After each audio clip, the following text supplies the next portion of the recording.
A desobediência gera morte. Veremos nesse estudo quanto a desobediência afasta o homem de Deus e, consequentemente, gera morte. A desobediência é a concretização do pecado. Sendo assim, qualquer desobediência da palavra de Deus é pecado. Não existe pecadinho e pecadão. Pecado é pecado. No entanto, o que difere é a consequência que teremos. Já que toda desobediência gera uma consequência, algumas menores e outras maiores, alguns pecados machucam outras pessoas mais profundamente do que os outros. Alguns causam sequelas desastrosas e irreversíveis. Não é por acaso que o adultério sempre se encontra entre os piores dos pecados, tanto nos olhos de Deus como entre os homens. Deus não nos deixa sem defesa contra esse pecado destruidor de vidas. Além de várias advertências bíblicas, há diversos exemplos de como a desobediência gera morte. Mas as pessoas são tentadas quando são atraídas e enganadas pelos seus próprios maus desejos. Então esses desejos fazem com que o pecado nasça. E o pecado, quando já está maduro ou consumado, produz morte. Vamos para a primeira, a famosa estátua de sal, mais conhecida como a esposa de Ló. Agora corra, salva sua vida. Não olhe para trás, nem pare nesse vale. Fuja para a montanha, senão você vai morrer. Gênesis capítulo 19, versículo 16. Ele, porém, demorava-se, e aqueles homens lhe pegaram pela mão, e pela mão de sua mulher e de suas 2 filhas, sendo-lhe o Senhor misericordioso, e tiraram-no, puseram-no fora da cidade. Logo em seguida, e a mulher de Ló olhou para trás, e ficou convertida numa estátua de sal. Gênesis capítulo 19, versículo 26.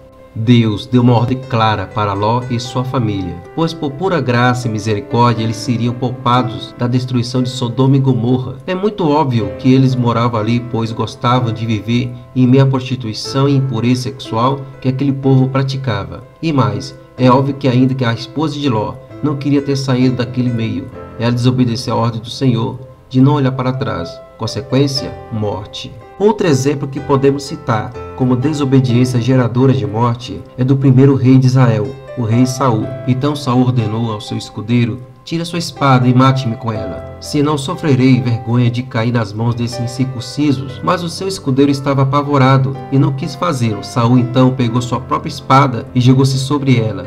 1 Samuel, capítulo 31, versículo 4. Então disse Saul ao seu pajem de armas: arranca tua espada e atravessa-me com ela, para que porventura não venha esses circuncisos, me atravesse e me escarneçam de mim. Porém o seu pajem de armas não quis, porque temia muito. Então Saul tomou a espada e se lançou sobre ela.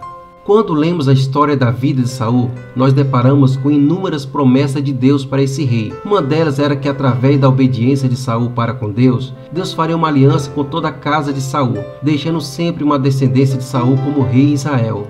Porém, Saul desobedecia a Deus constantemente, manipulando as ordenanças do Senhor para fazer tudo segundo sua própria vontade. A grande frase, obedecer é melhor do que sacrificar, veio direto do trono de Deus, através da boca do profeta Samuel, quando estava exortando o rei Saul.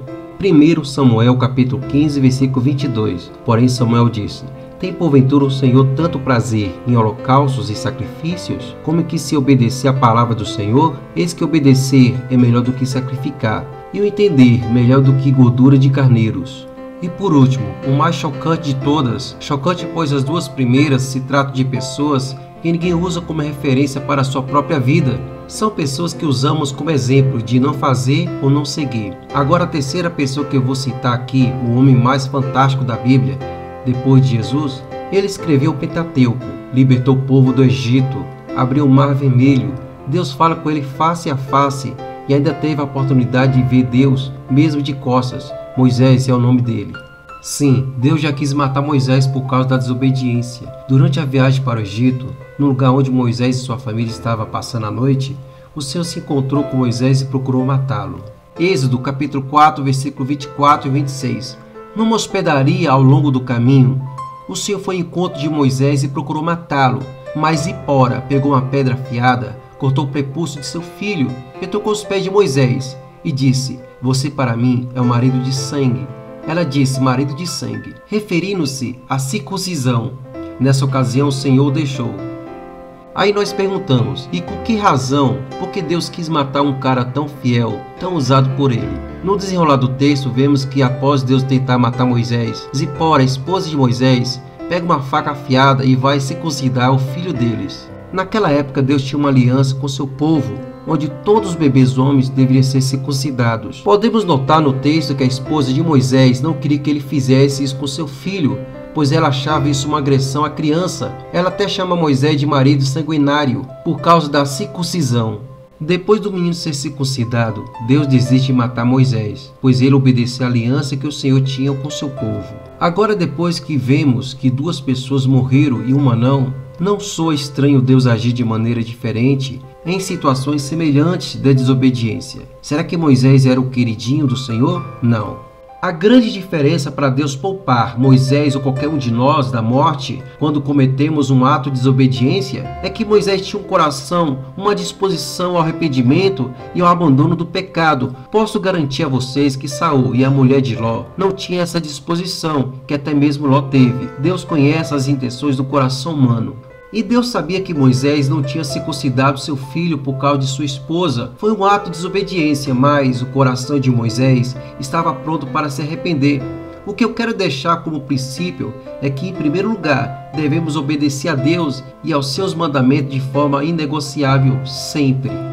E agora, por nossa incapacidade de discernir, pela nossa fraqueza ou por qualquer outro motivo, acabamos pecando e desobedecendo a Deus. Nosso coração deve se inclinar ao arrependimento o mais rápido possível, assim como o coração do rei Davi se inclinava. A graça e a misericórdia de Deus são acessíveis e disponíveis, mas não precisamos fazer delas uma muleta ou uma disputa para pecarmos ou sermos rebeldes.